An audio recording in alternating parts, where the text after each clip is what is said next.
Fala galera, eu sou o Fabiano Bandeira e aqui no meu canal muito Botafogo de futebol e regatas.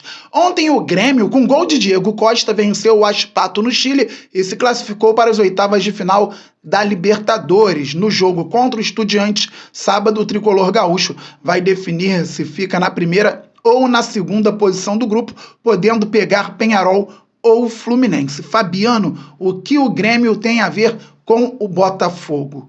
Estamos falando da Libertadores. O Glorioso volta à competição internacional e às oitavas de final da competição internacional após 7 anos. E o Brasil bate um recorde: 7 equipes de um mesmo país pela primeira vez nas oitavas da Libertadores. Isso tem a ver com o Botafogo, que se estrutura, que se fortalece e volta, como a gente vem falando há algum tempo, gradativamente ao protagonismo no futebol brasileiro e sul-americano. Falo um pouco sobre isso, falo também sobre a segunda janela, o Botafogo que tem a Libertadores, jogo importantíssimo em casa, jogo importantíssimo fora de casa contra o Palmeiras nas oitavas de final, Campeonato Brasileiro, terça-feira que vem, clássico vovô, Botafogo e Fluminense e uma sequência pesada pela frente. E Copa do Brasil, também estamos nas oitavas de final da competição nacional de mata-mata. Então é conteúdo robusto por aqui. Pois é, galera, falando sobre a competição internacional, sobre a Libertadores. Se pensarmos nas equipes que estão classificadas para as oitavas de final, infelizmente, por péssimas administrações, o Botafogo é o time que chegou atrasado. Um colosso do futebol brasileiro e mundial, mas foi muito mal administrado durante bastante tempo e por isso o Botafogo está atrasado com relação a títulos importantes e atuais. Sempre falo que temos que contextualizar porque o Botafogo tem muitas conquistas importantes. Vai ter o Museu Botafogo em breve e lá poderemos ver troféus importantíssimos que foram conquistados ao longo da nossa história. Só que o Botafogo não pode ficar parado no tempo. O Botafogo vai ganhar um título importante, espero que em breve, e a tendência é de que não pare mais, esteja sempre disputando em cima nas principais competições. Mas o Botafogo, por conta dos maus administradores, teve problemas gravíssimos e agora se recoloca no cenário internacional também.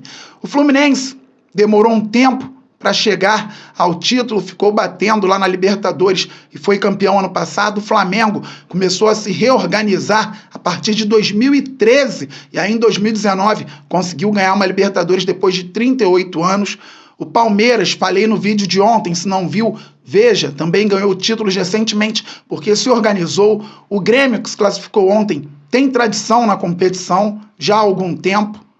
O São Paulo tem muita tradição na Libertadores também. E o Atlético Mineiro venceu em 2013, montou times fortíssimos recentemente e vem disputando a competição. Palmeiras eliminou o Atlético Mineiro em algumas oportunidades e agora o Botafogo chega, galera. O Botafogo, que é enorme, estava longe, é tão grande que em 2017, sem a mínima perspectiva, o Botafogo disputou a Libertadores, eliminou vários campeões e chegou às quartas de final, tendo sido prejudicado pela arbitragem no Nilton Santos, pênalti, o árbitro não marcou, e lá no Sul, jogando melhor, o Botafogo acabou perdendo por 1-0.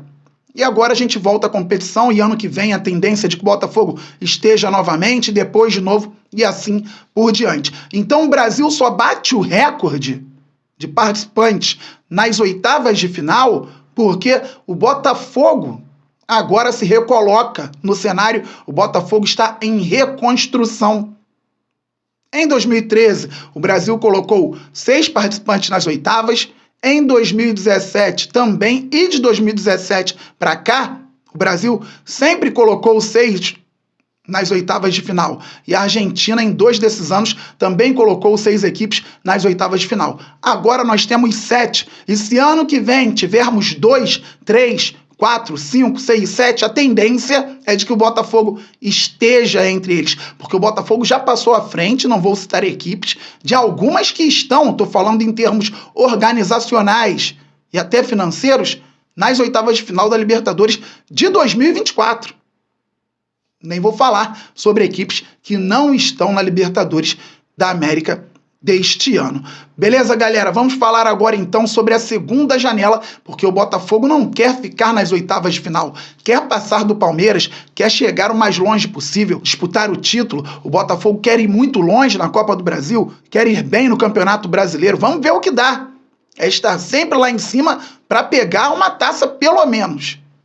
O Botafogo agora tem que brigar por títulos, mas temos que ter também alguns cuidados.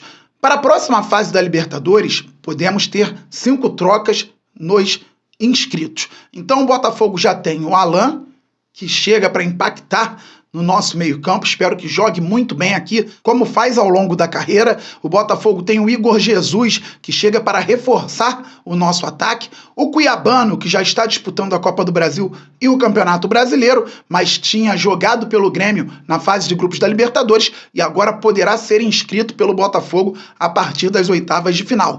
Restam 2 vagas. Tem alguns jogadores retornando de empréstimo, ainda vão ser avaliados pelo técnico Arthur Jorge, pela comissão técnica do Glorioso, mas acredito em investimentos. O Botafogo procura um zagueiro para melhorar ainda mais o nível da nossa defesa. O Botafogo procura um jogador de meio campo, ou um ponta esquerda, ou um atleta que consiga fazer o meio campo e a ponta esquerda. Claro, em momentos diferentes. O Savarino faz muito bem a ponta esquerda, faz muito bem a ponta direita também e faz muito bem o meio-campo, como joga de segundo atacante. Savarino é um ótimo jogador. O Romero consegue jogar por dentro do meio-campo, consegue jogar na ponta direita. O Jefinho está machucado, em recuperação, espero que consiga voltar muito bem. Mas o Botafogo olha então para o meio-campista ou ponta ou alguém que consiga fazer as duas.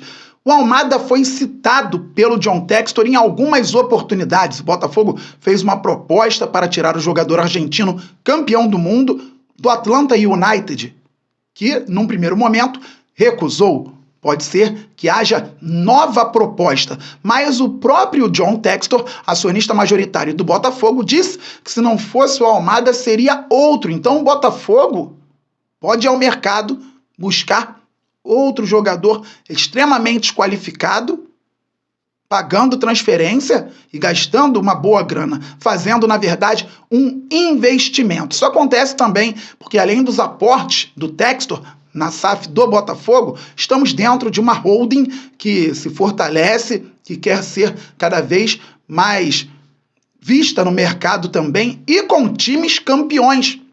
O Lyon decidiu a Copa da França com o PSG, perdeu por 2-1. O Textor também está lá há pouco tempo. O Lyon, que saiu da lanterna do campeonato francês e se classificou para a Liga Europa, depois de algum tempo longe das competições europeias.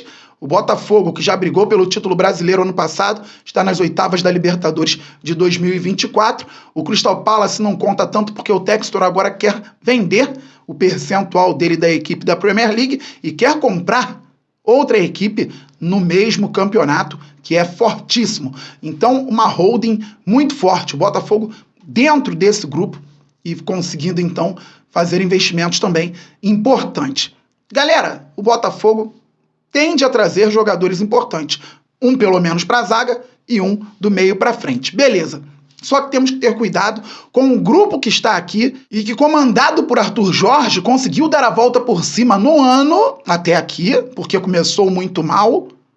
E na própria Libertadores, o Botafogo estreou perdendo em casa para o Júnior Barranquilla por 3-1, depois perdeu na altitude por 1-0 na estreia do Arthur Jorge para a LDU. Então, 3 vitórias, uma fora de casa contra o Universitário no Peru, no ambiente de Libertadores, e um empate na última rodada com o Júnior Barranquilla. O grupo comandado por Arthur Jorge deu resposta. O grupo comandado por Arthur Jorge, com o time misto, venceu o Vitória por 1-0 no Newton Santos, na terceira fase da Copa do Brasil. Com o time mais forte, venceu o Vitória no jogo da volta por 2-1, lá no Barradão, está nas oitavas de final da Copa do Brasil. O Botafogo hoje é o terceiro colocado do Campeonato Brasileiro, já goleou o Juventude 5-1, fez 2-0 no Flamengo no Maracanã, fez 1-0 no Corinthians na Arena Neoquímica, empatou com Fortaleza no Castelão, jogos dificílimos. O Botafogo vai bem em 3 frentes, então temos que ter também aquela percepção para que possamos dar apoio aos jogadores que estão aqui. Porque o Botafogo tem muitos jogadores fazendo a diferença hoje. E o time deve melhorar.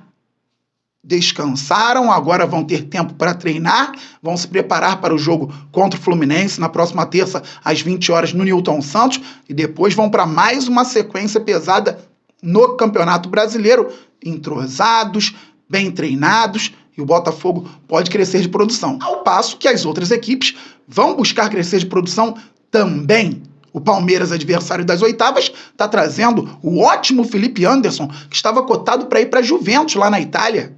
O Dudu vai retornar, é um time forte, o Botafogo vai respeitar, mas vai estar preparado com os jogadores que estão aqui e com essas possíveis contratações para a sequência do ano de 2024. E eu vou dar um exemplo muito claro sobre os que estão aqui. Não sei como estaria o Botafogo no ano de 2024 sem o Luiz Henrique, no seguinte sentido, ele ainda está em evolução, longe do que pode apresentar, jogou bem contra o Corinthians e pode melhorar muito, mas o Luiz Henrique não estava jogando muito com a camisa do Botafogo, mesmo assim foi importante. Não sei, e é muito também, que não cabe no futebol, mas não sei se o Botafogo teria vencido o Flamengo se o Luiz Henrique não tivesse aberto o placar, não estivesse lá para abrir o placar, fazendo aquele golaço.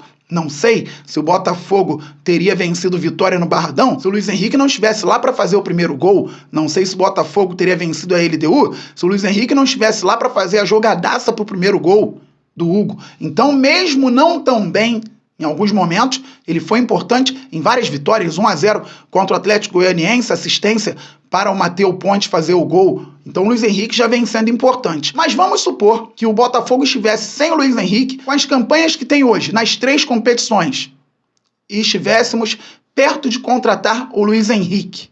20 milhões de euros, a maior contratação da história do futebol brasileiro. A gente estaria com uma empolgação muito grande. Olha, o Botafogo está nas oitavas da Libertadores, vai pegar o Palmeiras. O Botafogo está nas oitavas da Copa do Brasil. O Botafogo é o 3º do Campeonato Brasileiro e ainda vai pegar o Luiz Henrique. Vocês já imaginaram o Luiz Henrique tá bem lá no Betis, porque ele estava bem lá no Betis. Ele não veio em baixa, ele não veio velho, ele veio jovem e bem em liga de alto nível na Europa, por time importante de lá. O Real Betis não é o Barcelona, não é o Real Madrid, mas é um time importante naquele país. Então nós estaríamos muito empolgados. Vai chegar o Luiz Henrique, gente, esse cara vai elevar o nível do Botafogo no ataque, pode contribuir muito. É um sonho que estamos vivendo? Passamos por isso antes dele chegar. Estamos aqui empolgados com a vinda do Alan.